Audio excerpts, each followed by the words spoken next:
নেতাজি সুভাষ চন্দ্র বসু কি নেতাজি সুভাষ চন্দ্র বসু কি শ্রীরাম বসু কি মোহাম্মদ আলী জিন্নাহ কি বিনয় বাদল দীনেশ কি মাস্টারদা সূর্য সেন কি।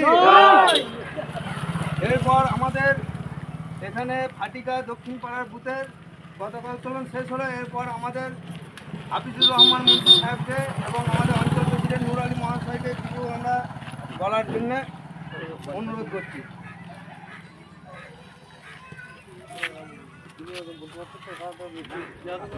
আমাদের এটাও করতে হবে যে আগামী দিন আমাদের দেশ কত সুশৃঙ্খলভাবে চলবে তারও একটা শপথ নেয়। আমরা প্রগতির পথে এগিয়ে যাব, সুস্বাস্থ্যের অধিকারী হব এবং সুশিক্ষার অধিকারী হব, এই অঙ্গীকার নিয়ে এগিয়ে চলার জন্য আমি আহ্বান জানাচ্ছি। এই কথা বলেই আমি আমার বক্তব্য শেষ করছি। জয় হিন্দ, বন্দে মাতরম। ফাটিকা বুথে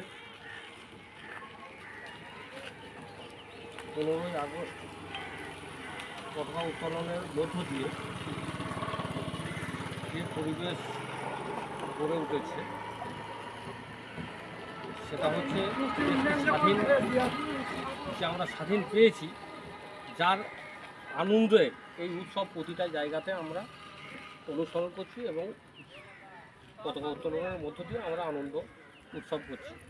কিন্তু আনন্দ উৎসবটা কিসে, এটা ভাবতে হবে আমাদেরকে। এখন সবথেকে বড় কথা যেটা, যে দেশ স্বাধীন করে আমাদের হাতে তুলে দিয়ে গেছে, এইটাকে ধরে রাখার যে মানসিকতা, এই মানসিকতাটা আমাদেরকে মেন একটা জায়গায় চিন্তা করতে হবে, যে আমাদেরকে ধরে এবং স্বচ্ছভাবে ধরে রাখা এবং ভালোভাবে ভালো পরিবেশের মধ্য দিয়ে ধরে রাখা।